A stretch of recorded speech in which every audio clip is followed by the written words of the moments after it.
Welcome back to the Warrior Servant Leader podcast, where we talk about real leadership with real stories and solutions, and we don't accept any excuses. We want to thank our guests for being here today. Most people think they have a motivation problem, but today's guest says that's not true. They have a self leadership problem. Dr. Bobby Shelton is the author of Easy Hard versus Hard Hard and the host of the Self Leadership Lab. He helps people understand why they struggle to follow through, why their habits don't match their beliefs, and how to build a kind of internal discipline that actually holds up under pressure. If you've ever felt stuck despite knowing what to do, this conversation is going to challenge you in a way that you will think about growing. Bobby, welcome to the show. Hey, Pat. Thanks for having me. I look forward to this. Yeah, we're gonna have some fun, and we're gonna jump right in, because one of the things that really caught my attention when I was reading your bio a few weeks back on Podmatch is you have a degree in music, and specifically the tuba. Yeah. and now you have a doctorate, a PhD in strategic leadership. So what is the Paul Harvey rest of the story to go from high school band to PhD in strategic leadership? Well, I think it's like most people. When you're 18 years old, you decide to go to college, and what are you best at? Well, I was always a good tuba player, so I was like, oh, this is what I want to do. And I found out that sitting in a practice room 8-10 hours a day, going to rehearsal 3 or 4 hours on top of that, it wasn't for me. So I got a degree in tuba performance, went to a conservatory. So most people probably don't even know that you can major in tuba, but on my diploma it says tuba on there. And so I guess after that, the rest of the story is, I knew I wanted to do something different.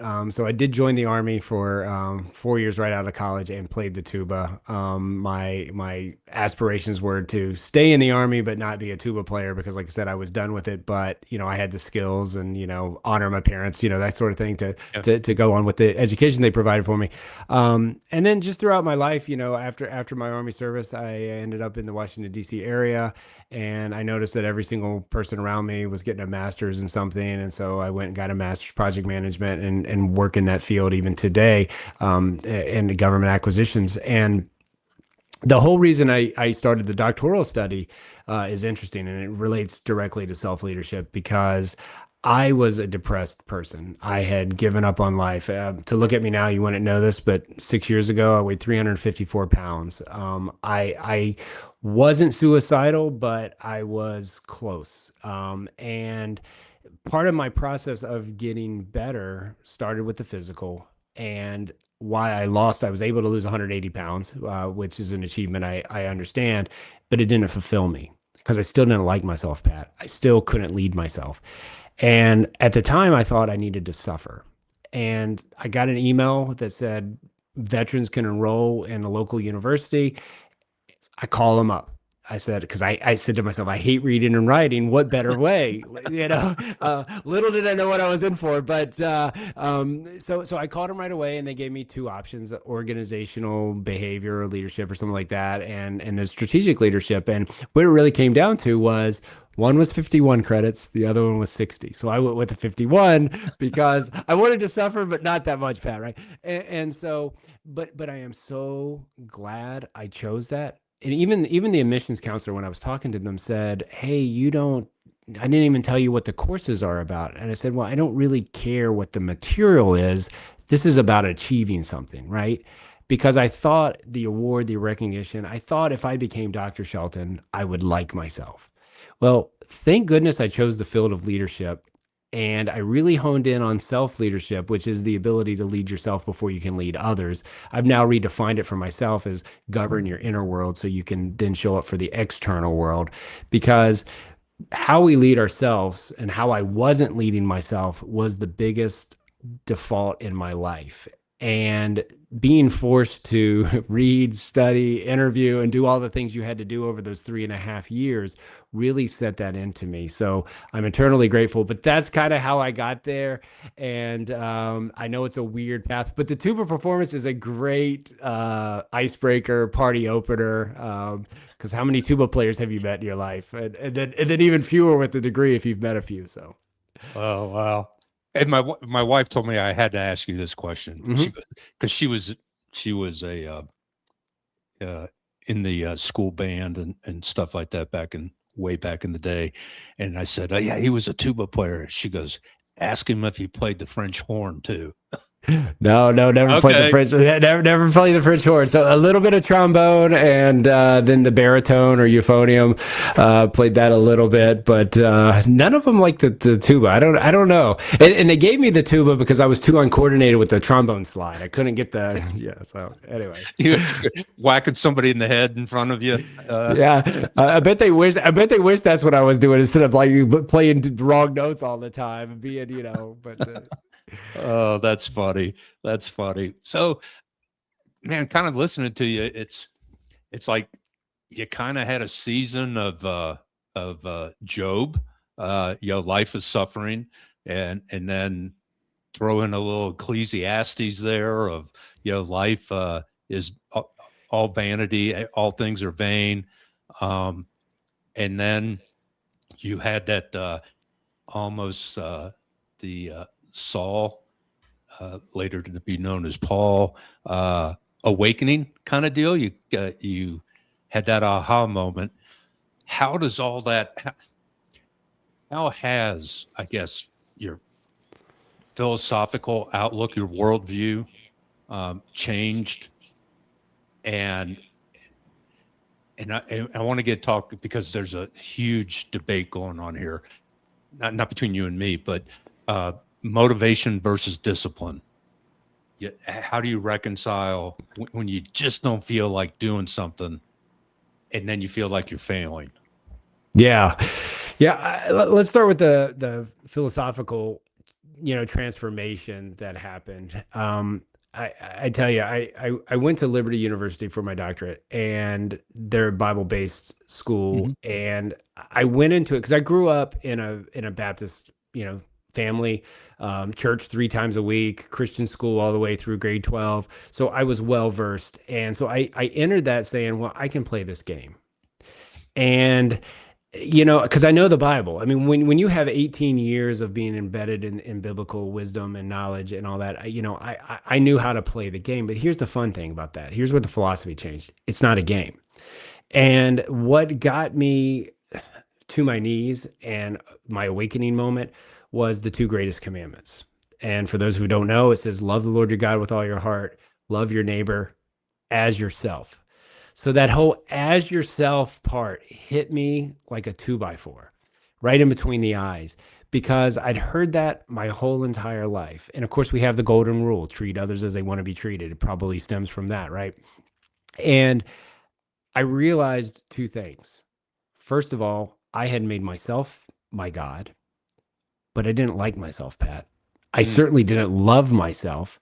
So no matter how I showed up to others, it wasn't authentic. It wasn't pure. It wasn't Bobby. I had outsourced who I was to something I was running away from. And it turns out the whole time I was running away from myself.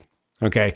So to answer your question, then, too, how this goes about motivation, motivation is an emotion Hmm. and it comes and it goes, much like hate or anger or anything you've got in your life that kind of comes in a fleeting second and disappears.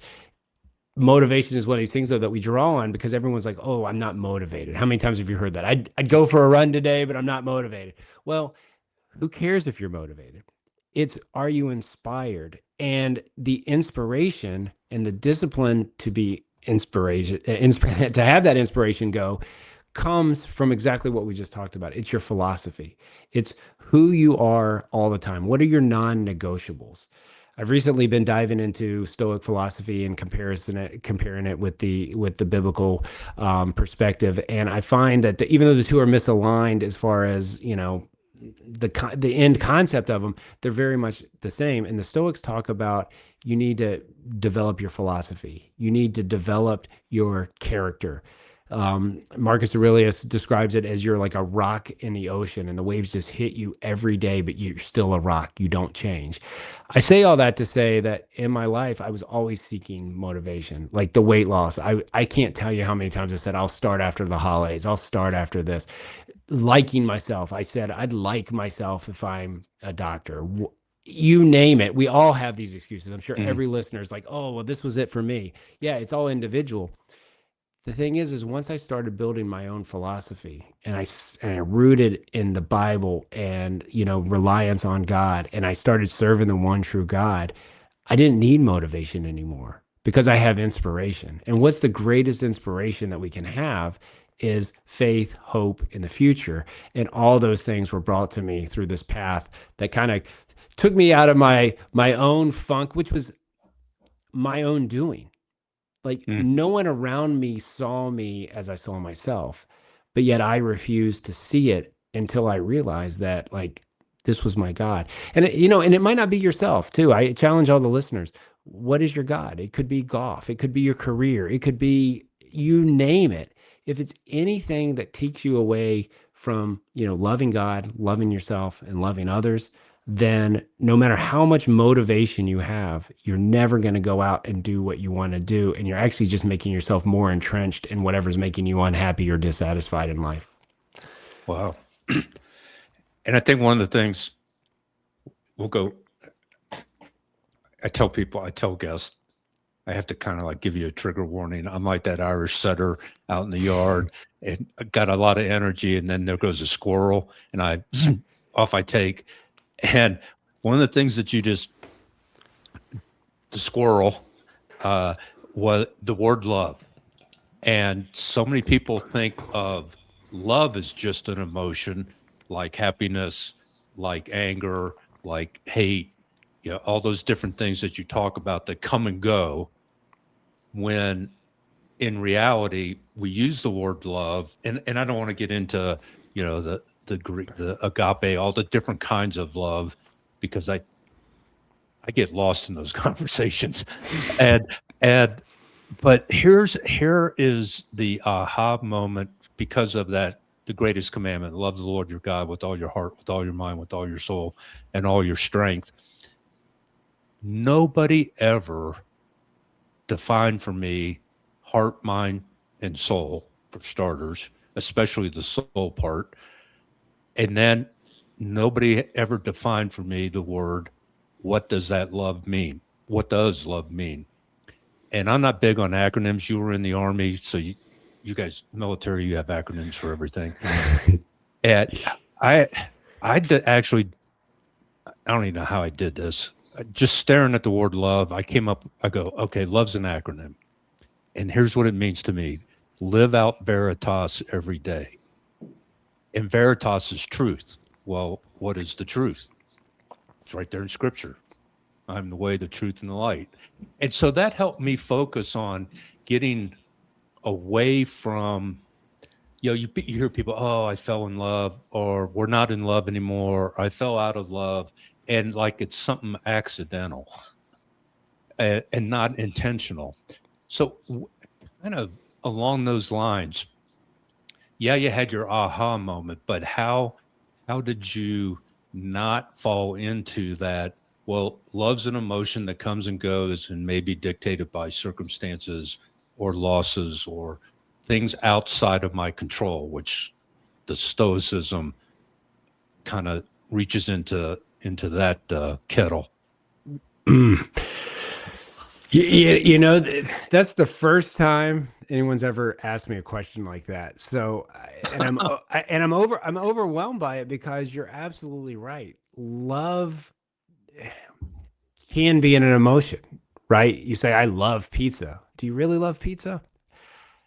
Love, though, once you understand it as a inspiration, as grace, and the gratitude that it provides, both from God or the love of your wife, the love of your child, it it surpasses motivation because I made a mistake, Pat. I'm going to digress here for a second. I made a mistake the day before I got married. And, with all the hustle and bustle around the wedding and getting everything ready, I'm driving my wife somewhere, my now wife, and I said, I love you, but I don't really like you right now. which I know this isn't a marriage counseling show, but I'm going to tell people, don't do that. Don't, if you think it, don't say it. Okay. But you know what? That's what love is, right? Love is not you don't have to like everything. You don't have to be satisfied at all times. But yet at the undercurrent of everything that exists in love is peaceful and appreciative and gratitude.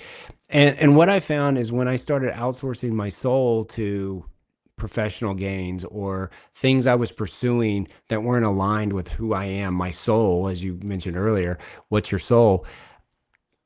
Love became an emotion in those cases, right? Because I loved something at the moment because it made me feel better.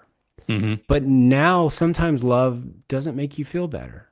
When you mess up or you hurt your wife or you do a sin or you fall short on something, like love hurts, but love is a guiding principle. And so I think it takes the motivation out of that because you define love differently. And I love the way you define love, since we're throwing love around. I've never heard that either. But love is truth, right? And truth is what we tell ourselves every day. 6 years ago, I was telling myself I wasn't worthy of living. Well, how can I love something else? How could I feel the love? My wife could tell me she loved me, and I'd be like, okay, well, you're mistaken. How could you love me? I used to tell her all the time, why do I have friends? Why do people want to be in my presence? Because I didn't love myself. I didn't want to be around myself.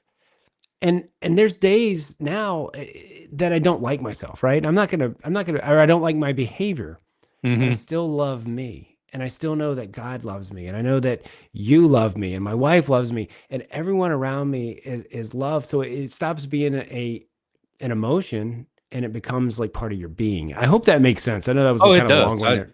No, I just, it's like God, when you say love hurts, yeah. God so loved the world, he sent his only son to die. That kind of hurts, kind of deal. But that is the depth of, true love, um, for all mankind. And then flip side, when you said, I love you, but right now I really don't like you. Uh, again, squirrel. God loved, all of the creation, but he really didn't like Sodom and Gomorrah. And, that there's consequences for, that kind of behavior, that you throw in the face of God who loves you so much. Um, so what are some things that in your journey over the last 6 years, um, how did you, I'll just come right out and say it. What the heck did you do to get the discipline? I mean, concrete things. I mean, did you have a whiteboard, post stuff on the refrigerator? What kept you disciplined on that path? To lose weight for one, but then to also start liking and loving yourself. Yeah, that didn't come until much later. The liking and loving myself, right? That was the final piece of the, I guess, transformation, self-help, self-healing, whatever you want to call it. Um, I think the discipline came from just I was tired of being tired. I was tired of it hurting to get off the couch. I was tired, frankly, of being called fat or not looking good in my clothes. All these superficial things, but it was enough for me at the time to fuel it. And, you know, I wish, Pat, I would have been more aware at the time. I wish I would have started the weight loss now that I have a more healthy relationship with myself because I discounted everything at the time, right? I just said, well, I got to lose weight. I got to go run. And it got from the point where I've got to go run to, man, I am so lucky I get to wake up tomorrow and run. And then this is how bad my mental health was at the time.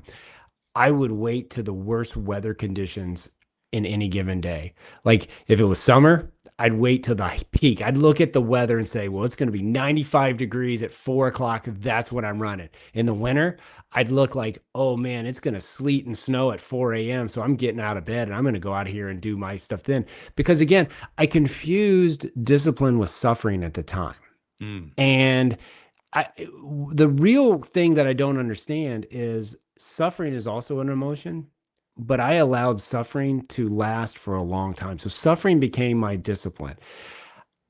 I guess too, I'm also like wired to complete things that I start. Like once I say I'm going to do something, I'm gonna, I, you know, during the course of my studies, a lot of people would be like, "Oh, Bobby's getting his doctorate, whatever." And they come up and they say, "Oh, well, I started that and I quit it." And they're like, "But you know how that is," and I was like, "No, I don't know how that is, because I just never have allowed myself to do it." But I think now in my later years, and now that I've kind of done it, now I start things sometimes, and if they're not healthy for me, I don't do it anymore because you can take everything to an extreme, and I'm a poster child for that. I mean, losing 180 pounds sounds great, but it put me in a very bad health position. I lost a ton of muscle. I was hypoglycemic because I got too skinny.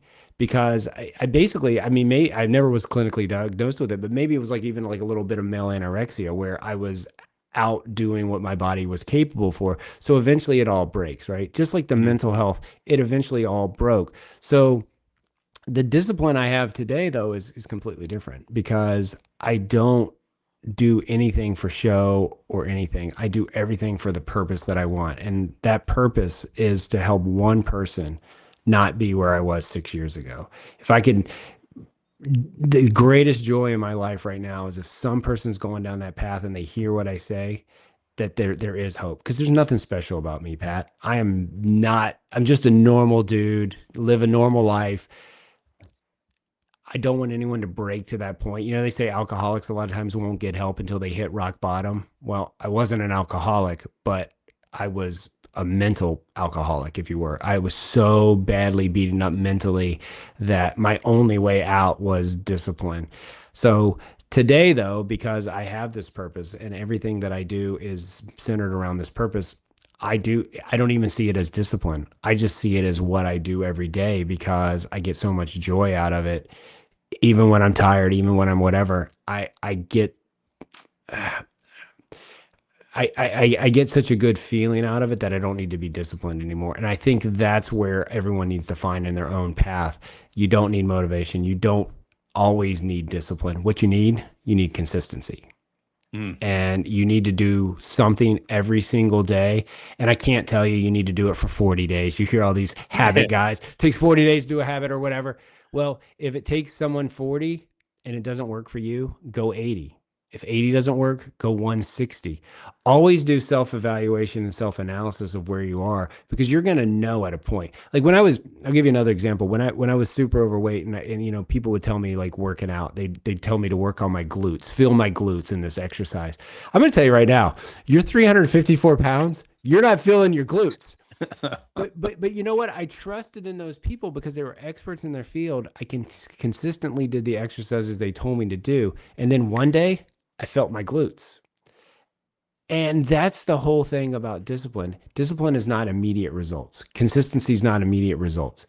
Look at financial system. It takes a lot of time. And as you get older and older, your money grows, your money grows, your money grows. So do your habits, so do your behavior, so do the actions that you take.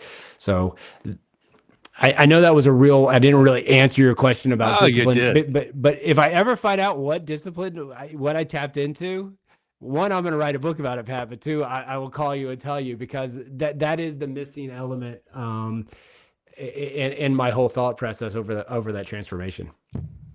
All right. Well, here's another squirrel, and this may be your I love it. This may be your aha moment for your next book because we're going to talk about the book you already wrote. I suck at foreign languages. Like our oldest son, he took like 4 years of Latin in high school at a Catholic high school.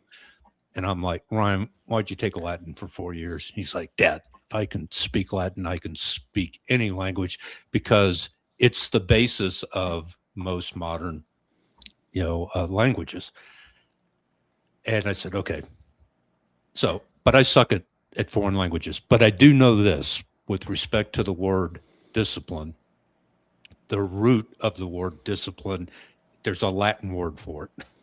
It's the same root for the word disciple. And we have in our modern time, we have changed the connotation and almost definition, denotation of the word discipline. It actually, the root means to learn and to teach. And that's what disciples are. They are the students, and they're learning in scripturally. And how many years did it take them to get the message? Every bit of 3 plus a couple days, like Easter. And that even though they were in the presence of God as man, they still didn't get it. They weren't disciplined. They hadn't learned enough, because this is one of the things I heard somebody recently say is we crave the truth. We want to know the truth. We want proof of the truth, and we want to see results in our own lives. That because we believe the truth. And we have so much self-doubt that we don't have that discipline. We have not been good students, if you will, in learning the truth. So I think that might be, for you, that might be that missing piece of putting everything in context, is because we've conditioned ourselves that discipline means punishment. You discipline your children, you ground them, you take away things, and you are trying to force compliance to whatever it is you want by making them suffer, by taking something away from them. And that's not what discipline's supposed to be about. It's supposed to be about growing and learning and teaching the right way to I guess have the right attitude is one way of putting it. So speaking of books, tell me, okay, easy hard versus hard. What's that all about? Yeah. It's a very interesting title, and a lot of people told me, right from the start, even the publisher that I work with said, "Hey, you don't want to put hard in any book." And I'm like, "Well, I've got 3." So he's like, "Well, explain it to me." And over time, I've developed kind of a better way to explain it. But easy hard versus hard was terminology I needed to learn, to what you said earlier, to learn for myself. Coming from a military background, I don't know if you're familiar with a guy named David Goggins. His slogan, "Stay hard." He's a big inspiration to me. When I was at my lowest, I just happened to hear an interview with him, and so that's kind of maybe that gave me motivation at first, and then inspiration that I could change, because he went through a similar change in his life too. But so easy hard, to simplify it now, after I wrote it and thought about it for the last 6 months. Easy hard is your doing side. But it's what the work that you're doing for other people, right? It's appraise, accolades, looking good, keeping up with the Joneses. It may be difficult work, it may be meaningful work, but it's done for the wrong reasons, right? You're outsourcing your soul to something else to achieve something. Whereas hard work is your being side. Is what do you want to do? Okay. And this doesn't talk about your 9 to 5. So often when we say work, we always refer to our jobs, but it's more than that. It could be your work as a husband, as a father, as a brother, you name it. What are you doing day in and day out to improve your soul, to improve your being? And that is what I had lost. There's a verse in the Bible that super resonates with me. If a man gains the whole world, but yet loses his own soul, I know that typically that is associated with salvation, but what if it is in the work that you're doing and how you're living your life? And that's what easy hard versus hard is. The easy hard is gaining the whole world, maybe, but losing your own soul. Which one would you rather have? Well, I had lost my soul, or I had lost connection with my soul during that period of my life. And it was several decades, right? A couple at least, that I had lost all that. So for me to realize, and this may go back to the whole discipline and the whole driving factor of that, maybe my internal desire was to regain my soul, regain my being, figure out who I was. Like, it's a very scary thing, Pat, and I hope you've never experienced it, to walk around the world and not like yourself. And I think the reason so many of us don't like ourselves in society today is we're outsourcing the way we think. It could be social media, religion, some book you read last night, or whatever it is. Just because, like you said earlier, you want to have proof, you got to have faith and you got to take action towards it. But once you don't get that proof, or that proof turns out wrong, and that's why I titled my podcast the Self Leadership Lab, because it's a lab. Because when you start taking action, a lot of people wait for inspiration, or some people will say the will of God, or whatever they use.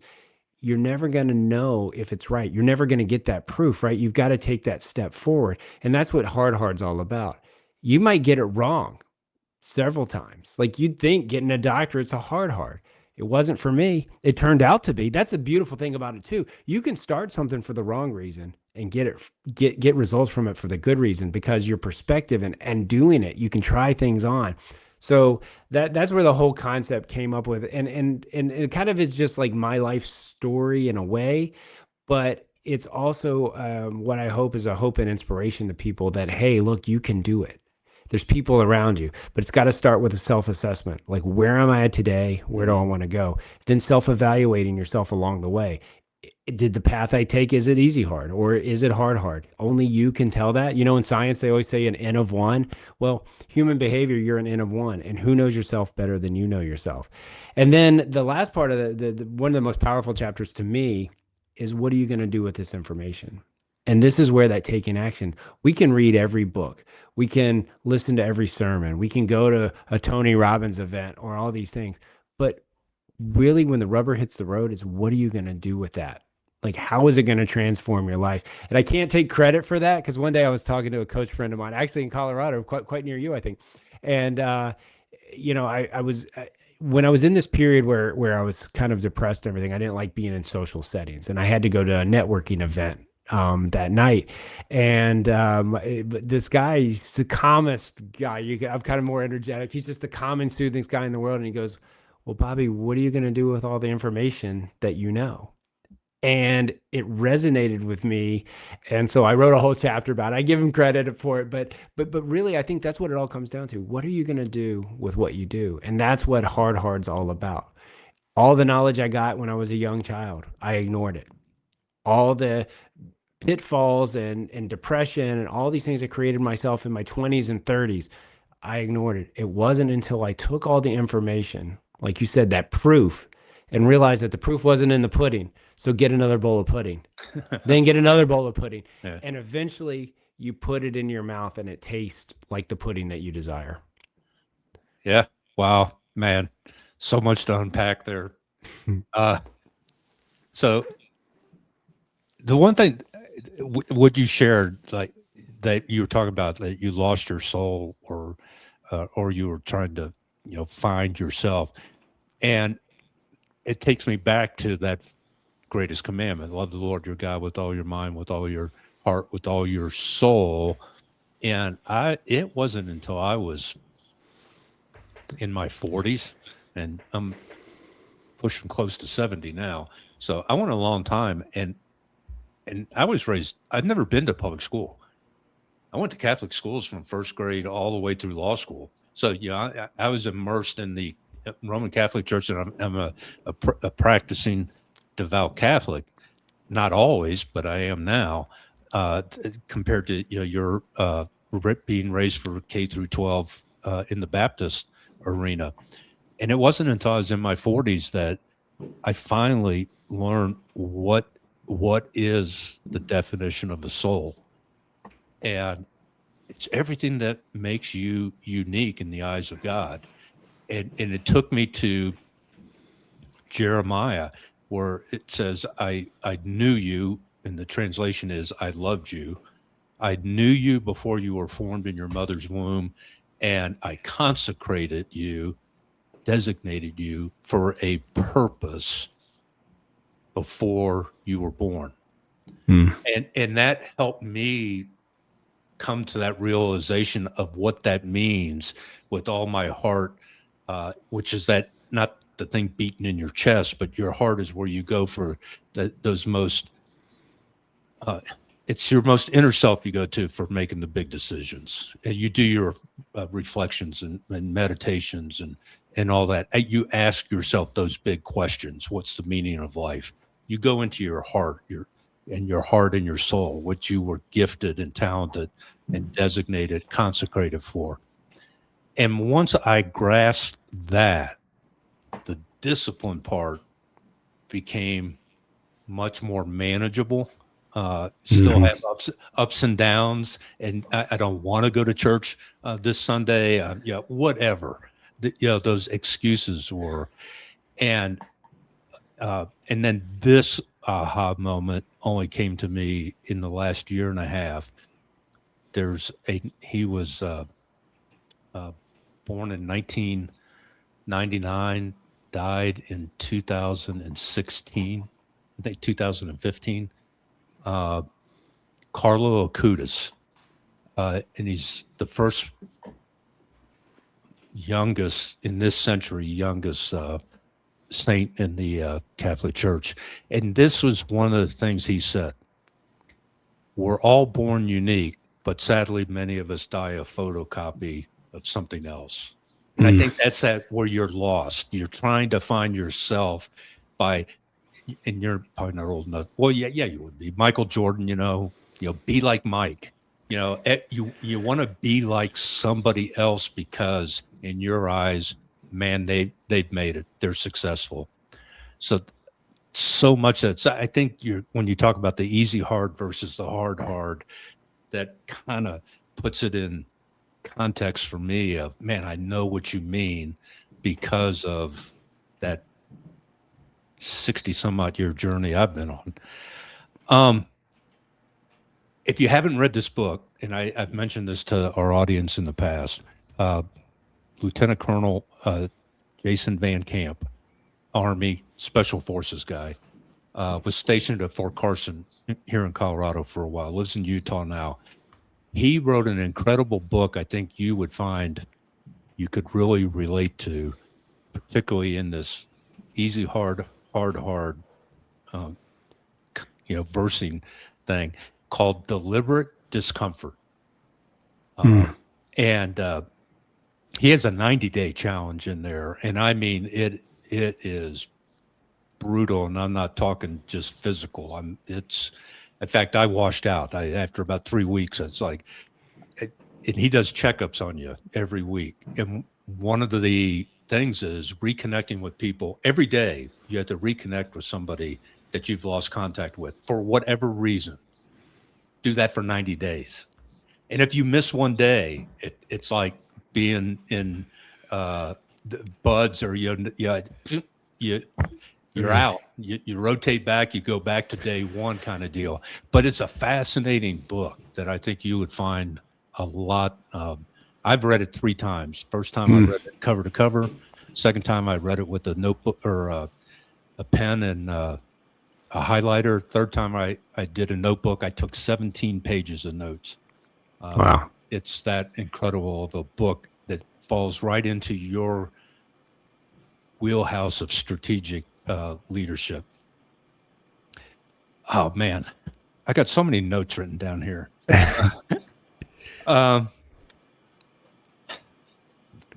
Man, I'm running out of questions. Not running out of questions. My mind's just like screaming 100 miles an hour. Give us some insights into some of your biggest challenges and obstacles, maybe, because everybody's going to go, oh well, yeah, he arrived, man, he lost 180 pounds, he's got his PhD, life is good, whatnot. What are those boulders and challenges in your life, that it's not a a bed of roses. And how are you working through that using this same sort of mindset of discipline versus motivation? You know, every day is still a challenge. When you live a certain way for so long, you're embedded in a lot of habits and desires. And so, probably the biggest obstacle is living the life that I say I want. And I'm talking about if I was drawn into a court and I had all my peers in front of me, they could convict me without a shadow of a doubt that Bobby is the person that he says he wants to be. And that obstacle is great, but it's also reassuring because we do have God's grace. We do have forgiveness. Kind of what you were saying earlier reminded me of something I heard that a man described hell as on your deathbed, the person you are meets the person you could have been. And I do not want to be the person I could have been. I want to be that person. I want to embody that. And, a lot of times in biblical faith, we talk about stewardship, right? And most people immediately think of stewarding of your money, your time. But what about your talents? Well, for so many years, I squandered my talent. I didn't live up to what, God wanted me to be. And I only want people to see me as someone who lost 180 pounds or somebody who got a degree if it helps them give themselves permission to do it. Because at the end of the day, I cannot give you permission to do anything. I can make suggestions. I can tell you what worked for me, but only you and only you can give yourself permission. And, that's still some days a struggle for me. When you live with depression, whether it's medical or whatever, you still have remnants of it. So sometimes I have to give myself permission that, hey man, today's bad, tomorrow's going to be better. Everything's temporary. Again, going back to the Stoics, they say you die anew each day. Every day you wake up, it's a new you. I'm going to take it a step further. Every second you live is a new you. You had a bad hour, have a better hour next hour. So much of my life was predicated on I'll do this when, or if this happens, then I eliminate it. And I tell you, it's still a struggle to this day. And I know all the leadership theories. I know all the stuff that goes into it. But you know what? I still have to learn my mind. I still have to learn why I think, why I do what I do each and every single day. And I know this sounds a little doom and gloom, but I'm going to tell you, if I could put this in a pill, these obstacles I'm telling you about now, they're awesome because every day you get to learn something new. You get to make yourself better every single day. And when you do mess up and let's say you miss the discipline for the day, you know, you can look back on it and look at it objectively versus beating yourself up and saying, well, Bobby, you're no good. Well, no, you slipped up, but hey, you spent time with Pat today, or you took a walk with your wife. It's so easy to replace what's really important to us to what we want to do and the discipline. And that's what I want to encourage people. Be disciplined, be consistent. Go out there and go after what you want to do, because if you don't take action, nothing's going to happen. Like I said, what are you going to do with this information? But also be kind to yourself. Be gentle. Someone sent me a text the other day because he said it reminded of you. Who do you speak to the most? Is yourself. So why not be your best friend? And when I look back at my healing journey, my self-talk was horrendous. And how I cured that is I started saying it out loud. My wife would come around the corner and say, "Who are you talking to? Why would you talk to anyone like that?" I'm like, "I'm talking to me." And that broke me of that habit. But when you talk to yourself so negatively for 20 years, you still slip into it. So obstacles happen, and I think this is encouragement to everyone. Like, not every day is going to be perfect. Yeah. But most will be. Most will be if you put in the work, you have the consistency, you have the discipline, you don't rely on motivation. But let's be honest too. I mean, going back to this motivation, a thought came in my head. Talk about chasing squirrels. Sometimes motivation, it happens. So go with it. Enjoy it, but don't use it as your precipice for doing something else. But motivation, any emotion can be bad. Sadness can be bad. Happiness can be bad, but you don't want to be dying laughing when you're at a funeral, nor do you want to be crying when you're at a wedding, So it's that balance, and the sine wave. If you can just kind of ride the middle and figure out where that is. But motivation's only going to be like every so often. It's going to be a little blip in the radar. Discipline, consistency, inspiration, knowing who you are, being who you are, knowing who your soul is, and then you said soul, heart, all those, guard your heart. It's the wellspring of life. If I could give one parting word to everything that easy hard versus hard, everything self leadership is about, guard your heart. Don't outsource it. Don't give it away. Make that your standard. My standard every day is to love my heart, love myself, guard my heart, grow in wisdom, grow in stature, grow in favor with God and man. There's so many things, so many positives. So long-winded answer, but I No, hope that. no, this is great. This is great. I got another acronym for you that because you use the word grace, and I one of the things I've learned, and probably part of it's from having been a lawyer for 44 years, is I start asking a lot of questions, and that I want clarity in different things, and so I've always heard the expression, oh, but for the grace of God, or people will drop the word grace, and I'm like, what does that mean? And again, in one of my quiet time moments, like I came up with the acronym for love, I finally figured out what grace is for me. It's God's rewards at Christ's expense. That's what grace means to me. So that when I can say, be kind to yourself, understand that God has given you so much, all at Christ's expense. And the biggest example I think of that in Scripture is when Peter denies Christ 3 times and then realizes it when the cock crows and Christ told him it's going to happen. He goes out and weeps bitterly, but he came back. What'd Judas do? He betrayed Christ. He didn't come back and ask for forgiveness. And we all know what he did. And so that's what Easter is all about. It's Christ's expense, that death ended up in resurrection. That's God's ultimate gift to us. So that's the grace. So quit being so egocentric, ego-minded, that you deny God's grace to you. And those are lessons. Some of those I've only learned in the last 10 or 12 years. So there's, I don't think I've been this open-minded my entire life, because I haven't been. And then the one thing that keeps me grounded is, and I do this in all my training, it's the last thing I tell everybody to do, is pull out a piece of paper, and on that paper write down the one sentence people will say about you at your funeral. Now, here's the challenge. Write down the one sentence you want them to say. And that becomes your focus and keeps you grounded on living the life that God created you for, because you've written it down.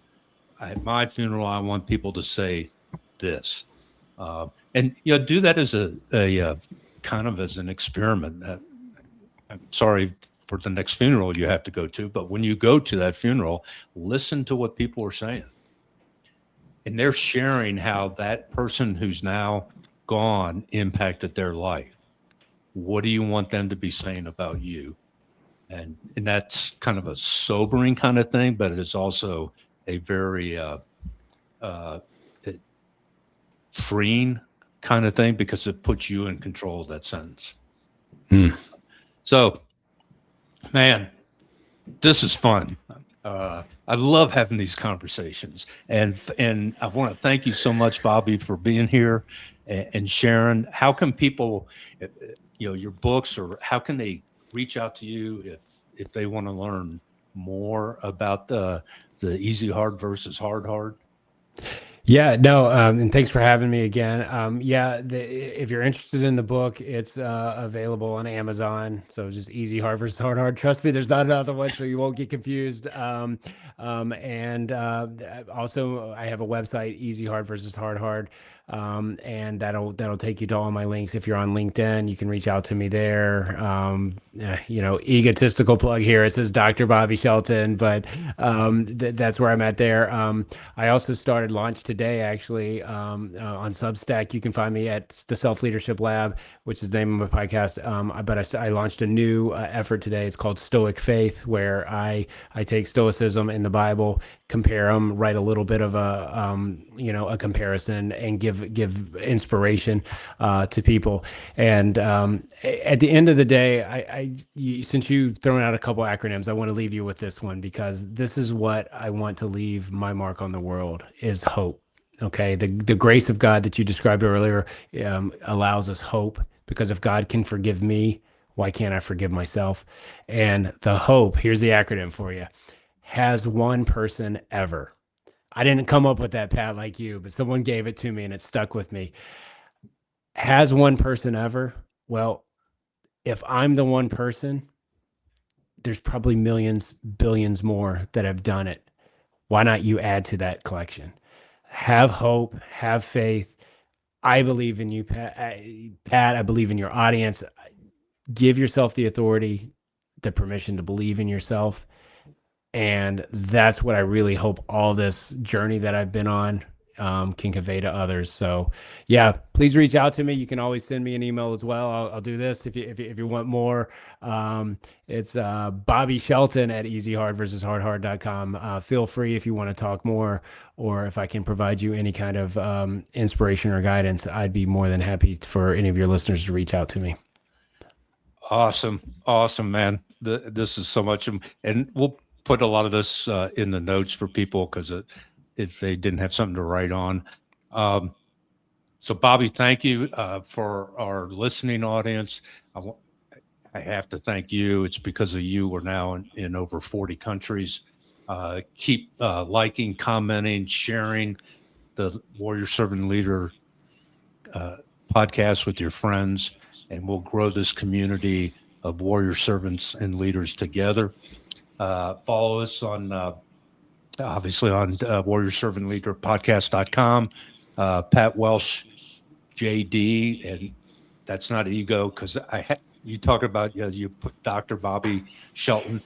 So I Googled myself once, and I just Googled Pat Welsh, and like the first 10 pages is this lady who is some famous botanist or whatever person. And I'm like, well, I don't want people going to read her books. I want them to read my book. So Pat Welsh JD is kind of all things Instagram, LinkedIn, Substack. Reach out, join us there, and check out my two books, Warrior Servant Leader, Life Behind the Badge, and Warrior Servant Leader, Life Behind the Cross. They're both on Amazon. And I end every episode, Bobby, with this admonishment to remind myself and our audience: always, always strive to do the right thing at the right time, the right way, and for the right reasons, because that's what warriors, servants, and leaders do all the time, every day, everywhere. Thank you all. Love you, and see you next week.